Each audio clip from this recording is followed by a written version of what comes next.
Good morning and welcome back to another episode of the Panther Sports Zone. I'm your host, David Smith. I'm Zach Collins. We got one more show after this, Zach, man. Time flying this semester. I'm ready to get out of this school. Well, not this school, just out of the semester. Yeah, it's been a long semester. Dragging, long and dragging semester. But anyways, we're going to get to some women's basketball. We obviously know they're on the run right now. Face some good competition. That's questionable to say the least. But they're coming up on good competition. Yeah, they're coming up on good competition. They recently played Arlington Baptist and blew them out. Yeah, that was. I'm from Arlington. I didn't know we had a Baptist school, so I guess that's on the other side of Arlington. I'll let you know where their school is. On the radar. On the radar, yeah. And this Friday they actually play University of Texas Rio Grande Valley. That should be a pretty good game. Yeah. Our boys played them early. I want to say a week or two ago. Right. We actually lost that game, unfortunately.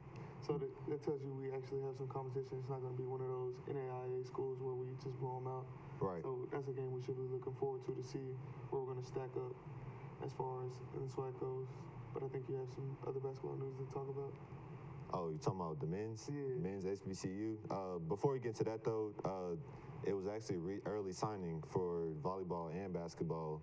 So for the basketball team, they signed 4 new recruits. They got Kennedy Green, Kennedy Paul, Jerlyn Smith, and Kennedy Hurd. It's a lot of Kennedys. I seen like one of them's from Florida. Right. And then obviously our coach has roots in Louisiana, so I'm sure we got a couple of Louisiana kids. So that's just something to look forward to. As far as for us, I always look at it as like we're in a state where it's a wealth of talent, and I feel like we need to like take over our own state first before we start going out. But everybody has their way of recruiting. Right. So that's just something to think about. Also, we actually, since you're on the football team, we had a couple new signees signed this past weekend after the TSU game. 3 commits. We had a commit from a receiver. We had a commit from that plays linebacker, and I think, if I'm not mistaken, the offensive lineman committed this weekend. We've been offering a plethora of kids right now. This is when the season ends. This is the time where they start going to high schools and make in-home visits and stuff like that. So we're coming up on a crucial period after the season. Football is a year-round thing. It's not just the football season. It's not just off season. It's turned into a 365-day event. So this is just the beginning of the recruiting season. Like I said, they're looking for a bunch of JUCO kids to come in and be able to do something for this team right away. So that's why I think they're going after more seasoned kids instead of just getting kids coming straight out of high school. Right. Because the thing about when you recruit high school kids, it takes a rare talent to come in and play right away at this level. Mm-hmm. So that's just something that you got to think about. All right. The volleyball team, they signed Skylar Childs and Alexis Marion yesterday. So congratulations to everybody that was signed. Welcome to PV. Welcome to PV. Hope you enjoy it. I know I did. Now on to some HBCU basketball. North Carolina A&T beat Mount St. Mark's. Morgan State beat Navy, Hampton beat Richmond, and Howard beat UMass, and of course TSU recently upset Oregon. There's actually a lot of upsets, not just TSU, Hampton beating Richmond. They're a sleeper team. They're a sleeper team. Howard beating UMass, that's surprising. Morgan State beating Navy. Navy not really that good of a basketball team, but just the fact that they're the bigger level. Right. The thing we was talking about was if TSU keeps on this path, let's say they run through their SWAC schedule and run through the tournament, could we see them going to a 13, 14 seed and not just the typical 16 seed? I hope so, because every time they get that last seed, they always play like North Carolina or somebody, and they end up getting out. They always get knocked out. So that was just something I was saying. This year, they definitely won't be playing a play-in game, like how they had to play last year. But as far as if they set themselves up nice, I think this win against Oregon with a kid like Bobo that they beat, where he had 32, but the rest of his team didn't get off. So that's just when you can see their talent being able to squeeze against the other 4 players on the court. I think that tells you the type of team that we're going to be facing against. And it also says we might be in a little trouble come basketball season. Yeah, because we still, even though we still got TSU. We still got to face Grambling, who was predicted to be number one in the SWAC. And then you still got to play Pine Bluff. Right. We both didn't know they were good, but after watching them play last year, like you can see, boys can hoop. Yeah, it's definitely so. It's gonna be a nice little run when conference play time comes. Definitely the game we're gonna see is not just the game when we play TSU here, but also when we play there. So that's just something to look forward to. But those games sometimes they line up over the break. So our Houston students, they gotta go to that game, or even if we come back early, we go see that game. Things like that, because it doesn't seem like it. Like we're not at a school where like the fans are fully bought in. But like when you go to places like where the atmosphere is different, you can feel that. And like I said, players feed off of that. And especially in basketball, when it's all off of momentum, that's a game where we need to be for sure. The Grambling, the Texas Southern, and the Pine Bluff games for sure. Those are definitely gonna be close games. Because the schedules, the way their schedules are set up, they playing tough competition outside of the conferences. So once they get in conference play, it's definitely gonna be not easier when they play those teams, but they'll be prepared for it. Yeah, they'll definitely be prepared for it. And then a little tidbit of information, you know, Tristan Wallace played receiver for us, right? Who? Tristan Wallace plays receiver for us. Oh yeah. He playing basketball now. Really? He won state his senior year in basketball. Him and one of his teammates that went to Duke, they won state. So he's on the basketball team now. So we'll see like his little role coming off of it. Yeah. What's he gonna play? He's athletic enough. I would say they'll probably put him at a 4. Yeah, the 3 or the 4, just because he's probably gonna be stronger than everybody on the court. So that's like I said, something to look out for. Very interesting. That should be interesting to watch. Yeah. Now we're going to NFL. The Texans beat the Titans last night. Monday. It was Monday. Yeah, Monday. Not a close game. Well, semi-close. It was a good game for the Texans. They're now on an 8-game win streak. Obviously, we've got some. We're on a roll right now. Looking forward to the playoffs. That's an automatic lock. Division leaders. Tennessee Titans are in second now. What did you see from the game? What I seen from the game is their defense is playing on another level. And that's what their team has always been built around. Last year, they caught a couple of injuries on the defensive front. But their defensive front right now is healthy. You got Watt playing, Clowney playing, Covington in the middle. They're all... The way you can win games is if you're able to get a rush on a quarterback with 3 or 4 people, that means you have the ability to have 7 or 8 in coverage. And with their D-line being able to create pressure with just those 3 down linemen, that opens up the defensive game plan. And they're putting their offense into very manageable downs where they're on short fields. They're able to create turnovers and create momentum, like I said, to help their offense. Because if we're being honest, their offense is just Watson and DeAndre Hopkins right now. Although they finally had a breakout game from the running back. He had I think a 97-yard run. But typically they haven't been playing like that. Typically they're just going off of their Watson and Hopkins making 2 or 3 plays and their defense stopping them. So I just see their defense right now is playing out of their mind. And you can see, I told you at every level they have a playmaker, but on the D-line, it looks like they have 3 playmakers right now. So there's just and they have a hometown kid, the Covington. He went to Rice. So it's just a lot of kids in the area. It's like they grew up now and now they're playing for their hometown team. That's an interesting fact. Staying in Texas, well, actually not staying in Texas. The Cowboys are going to New Orleans tomorrow. Yeah. Big game, probably one of the game of the year. Cowboys back to their it's only the game of the Cowboys year. Self. The Cowboys are in it. Right. They're not the Cowboys self. I mean, the past couple weeks, they look like they're getting back to their old self. What are they doing? They're running the ball. Right. Which is the recipe for success. But we talked about, it's a difference playing in that dome. Right. And the thing about, it'd be different if they were playing in Jerry World, but they playing in New Orleans, and you know the stadium is loud. Yeah, it's gonna be different. And that's something I had wanted to talk about is like people from Louisiana, they have a different type of fandom. Like that's a different level of diehard. Right. Because you got to think they went through all those years of being Aints, wearing bags over their heads, and then now they finally have somebody to cling to, like Breeze, Mike Thomas, Kamara. Oh, it's funny because like I said, like this campus and like mostly the people I'm around, they're from Louisiana, so that's all they talk about all day is the Saints. Yes, it's three annoying fans. It's Cowboys, Saints fans, and who I can't think of the third one right now. But those are some annoying fans that you do not want to be around when they're winning. But as far as for the game itself, I don't see if the Cowboys. I think it'll be close. I don't see. I want to see how Ezekiel Elliott is going to do against the defense. Because, like I said, that's a defense that's been playing well. Right. It's not so much in the back end, but with them not having receivers to really exploit that, I think they're just going to focus on the run game, and we're going to see if they're going to be able to run the ball, and that's going to be the key. That's going to be able to see what's going to happen. Or if they're just able to get like Dak Prescott some like short passes and then work through Ezekiel, I think they'll be fine actually. But you see them winning? Nah. Heck no. I don't think nobody stopped. Yeah, I don't think nobody stopped Drew Brees right now. And that's the thing, like,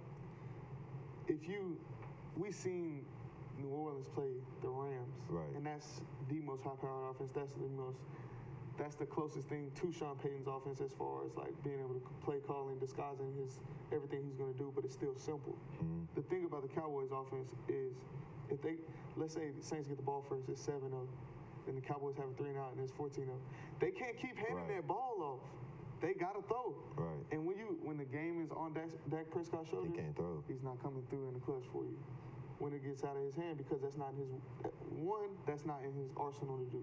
And two, he doesn't have the weapons to do that.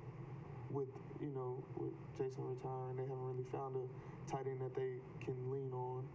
The relationship with him and Cooper is building, but it's not where it needs to be in order for them to depend on him just throwing the ball.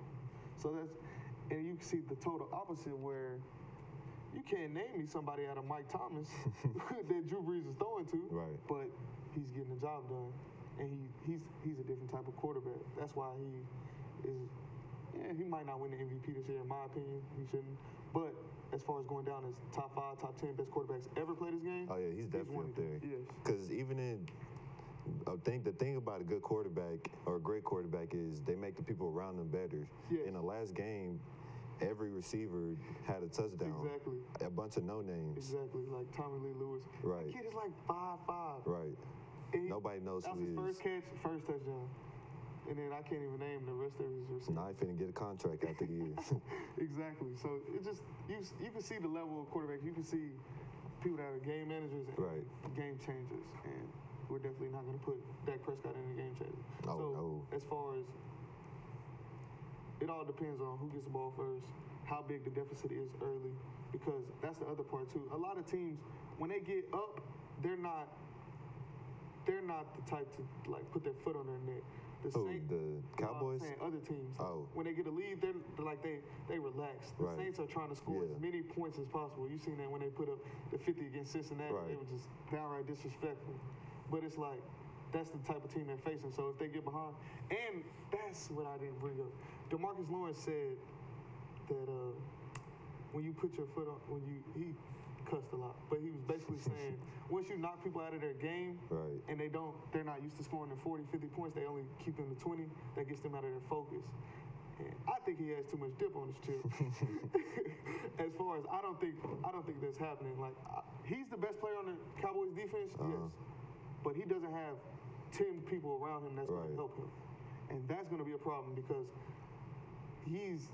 it's a lot more to that than just rushing the quarterback. Right. They have 2 running backs, they have Mike Thomas, and they have arguably the top 3 quarterback in the league. So their offensive line has been playing tremendously well. They're playing together. They finally found a 5 that they believe in because they've been drafting a lot. Like the past couple of years, they got a kid from UAPB. They got the kid from Stanford. So their line is coming together. They got but he's definitely made a bold statement. And coming now Friday, you got to back it up. Exactly. Coming Friday, if they lose like I expect them to, he's gonna be made fun of basically. They put the little Jordan face on. Before we go into college, Eric Reese is back in the news once again. Drug tested for the 6th time since he's been signed. The most in the NFL right now. They're just singling my man out. You just see like, it's a thing. It's a theme within the NFL. Like they want those who are certain people who are advocates, and they're gonna let certain people get away with it. It's like Reuben Foster got cut from the 49ers. He was a first-round pick. Straight out of Alabama. He got 3 domestic violence charges. 49ers cut him. he got picked up off of waivers yesterday by the Redskins. But Redskins. yes, That's gonna be a good defense. exactly. But the thing we talking about is Right. they let domestic violence or drug usage Right. or certain things that aren't, I would say, not a good look for the NFL, but they look over them because the players are so talented. Right. And they're not advocating for the people. They're not Yeah, you trying can't to advocate change. for drug violence. No, but I'm No, saying well, like, yeah, you know like what I mean. you put like, Right. they don't let Kaepernick, they don't let Eric Reed do certain Yeah. things, you know, but they give people like Reuben Foster chances over and over again. And Right. that's an issue that I kind of have with the league. Like they sort of just pick and choose who they're going to help out and who they're going to like try to It's the blackball owners. or leave them alone. Yeah, and then also Damian Woody and Baker Mayfield are going back and forth. Damian Woody played tackle for the New York Jets. He's mad at Baker Mayfield because at the end of the game when the Browns beat the Bengals, Hugh Jackson tried to hug Baker Mayfield, and Baker Mayfield just gave him their hand like, just shake my hand, like Right. we're good. And they have like an issue with that. For what? They see it as since he Disrespectful? got fired, since Hugh got fired, he has From the the right. Browns? Yeah, Oh. he has the right to go anywhere. But it's also like that's a divisional rival. Right. Like you're not gonna hug me. Right. You didn't put me into position to win. You can obviously see my talent is here. So Baker has an issue that he didn't play early.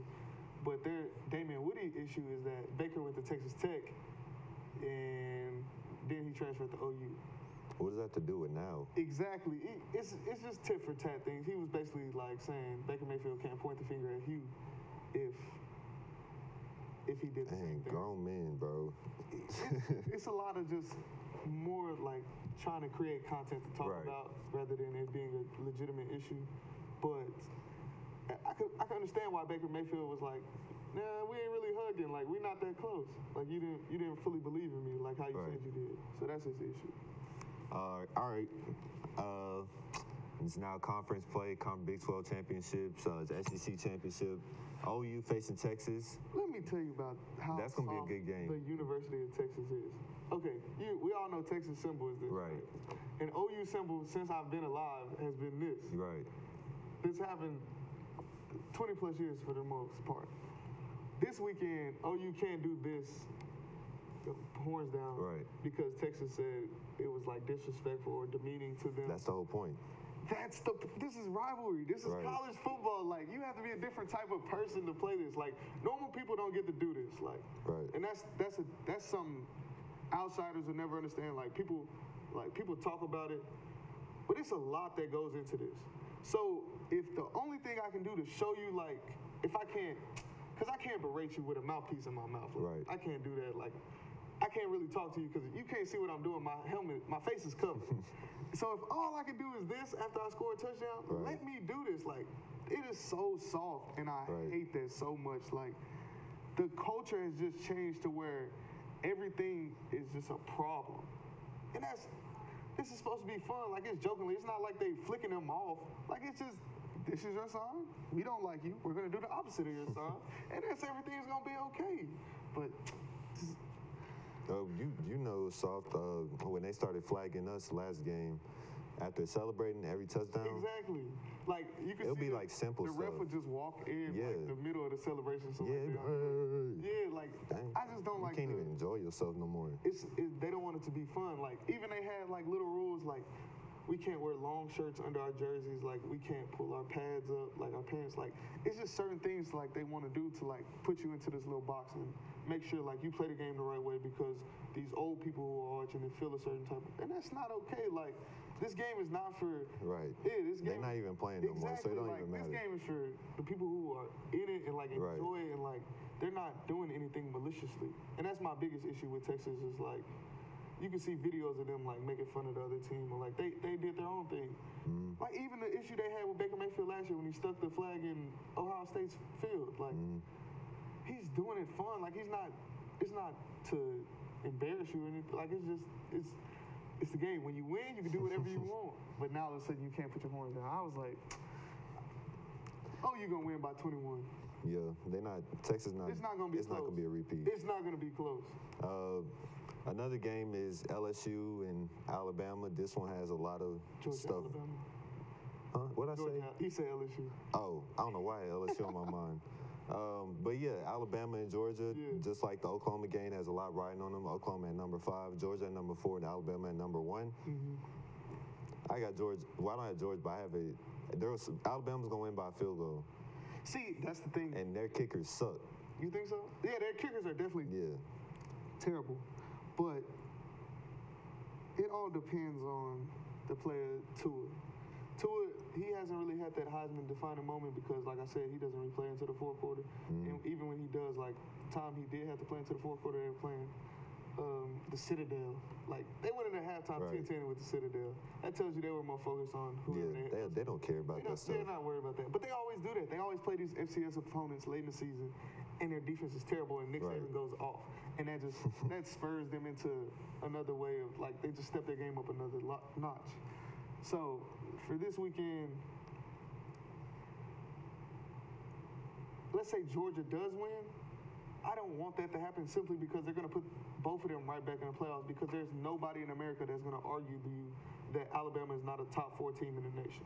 No, they still Nobody. Up. If they do lose, they're going to at least get pushed. 4. Yeah, 4 or 3. Because Clemson's obviously going to move up to number 1. Exactly. They're not playing nobody good.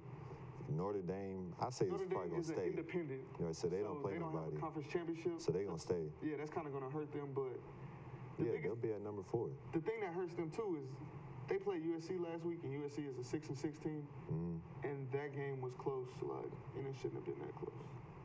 So but you do have Oklahoma at number 5, and if they blow Texas out and Alabama loses, they may get. And this is why I told you this a month ago. I said Georgia and Alabama, that is coming no matter what happens. Right. And the loser of that game is gonna bounce back. But how far? They're out of it. Out of it? It depends how far. Like I told you, if the game is close, they'll stay around the area. But if it's an ugly game, they're not going to want to see it again. And the other part is they don't want to see. Remember how LSU and Alabama played, and it was 10-7 one year. Right. They came back and Alabama blew out LSU in the national championship game. They don't want to see that either.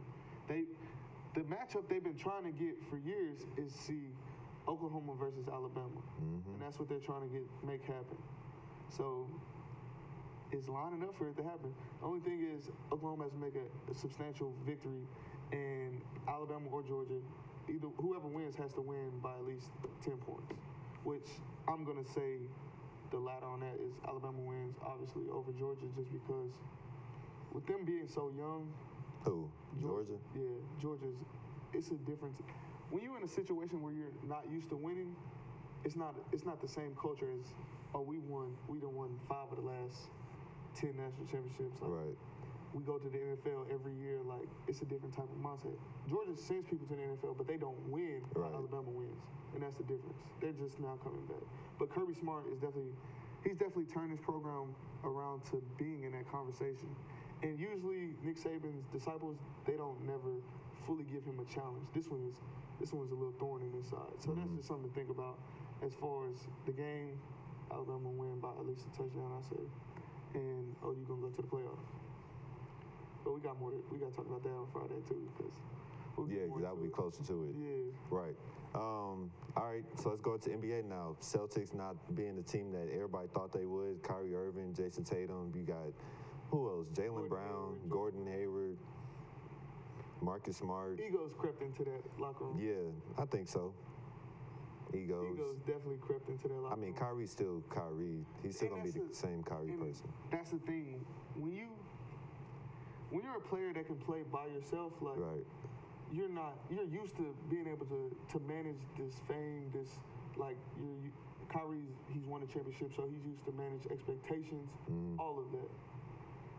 The people around him, they're all team players, so they have to be able to feed off each other. The only reason they were winning like that last year is because they were playing together, and they were a young team. Nobody expected them to go that far, but they played as one, and that's the difference. Like now, it's all I want to get my minutes.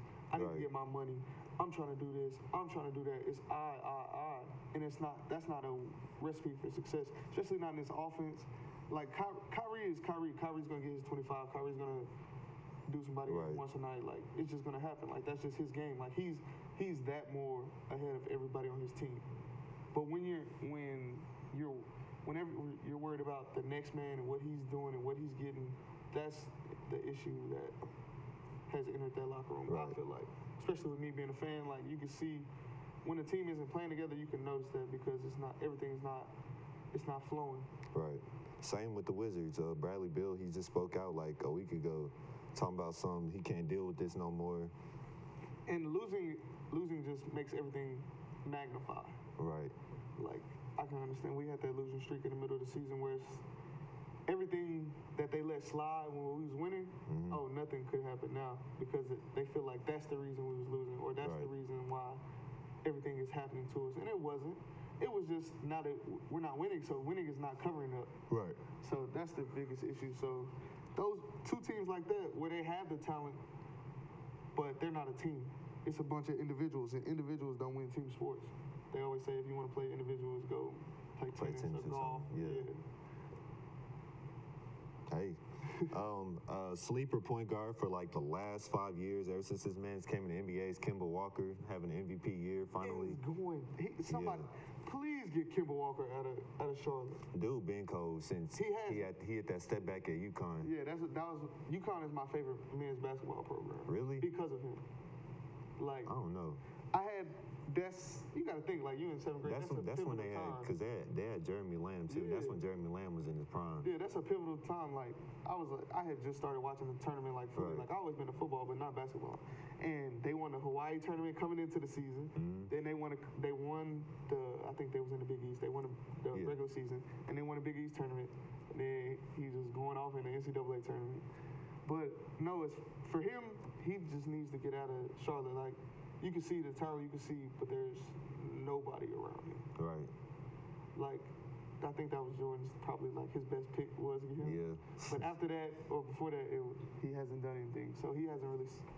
You got to get him out of there, and that's gonna hurt because he's a Jordan athlete now. But yeah, he's gonna have to get out. Where would he go? Who would you think needs him?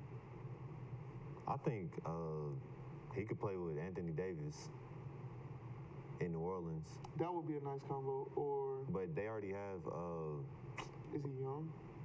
Who? Kemba Walker? No, not Kemba. I know. Are you talking about the point guard for the Pelicans?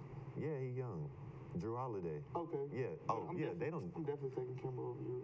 Really? Yes. Well, I'll take Kemba over Drew, but Drew is nice. No, that wasn't a slight at Drew. Yeah. I was just saying. Drew is nice though. I'm just biased towards. But I'll definitely get him out of the Eastern Conference completely and put him in the West.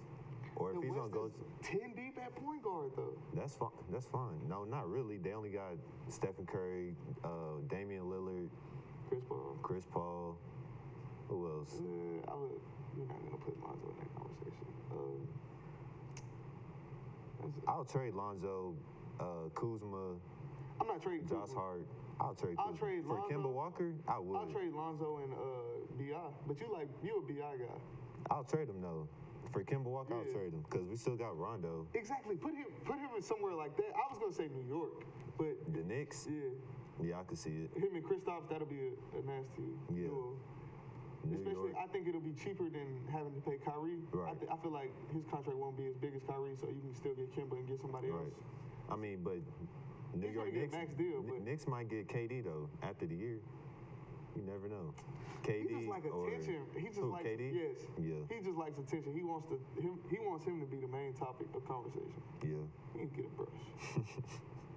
And a haircut. He need to go bald and start over. He do. He need to get that Kobe low fade. But yeah, what else? Oh, Marquez Fultz was talked about to be on the trading block for Kyle Covert. Who's gonna want that man, bro? I don't know. Nobody. He pump faked on a free. We did that in practice too. We was doing like celebrations because on Friday we do a little practice. But yeah, he pump faked on a free throw. Like nobody's gonna trade Kyle Korver. Kyle Korver can still shoot exceptionally, so he's not getting traded. They're gonna have to give up a lot more than that. But that's a team that's slowly coming together. Who? The Sixers. The Sixers, yeah. You just gotta get Markelle Fultz out of the equation, but they're slowly coming together. Would you trade Fultz and JJ Redick for Covert? Yeah. I would. Because JJ Redick don't play defense, and him and Korver is the same thing. Same person. But I feel like Korver is maybe bigger. more consistent. Yeah. Yeah. All right. Like we said, Cowboys and Saints tomorrow. You got anything else before we go? We good. All right. Congratulations to the signees that signed the PV. Welcome to Prairie View A&M University. Make sure you tune in to the round table talk at 5 p.m. We got a special show before we all say our goodbyes. I'm David Smith. I'm Zach Collins from the Panther Sports Zone.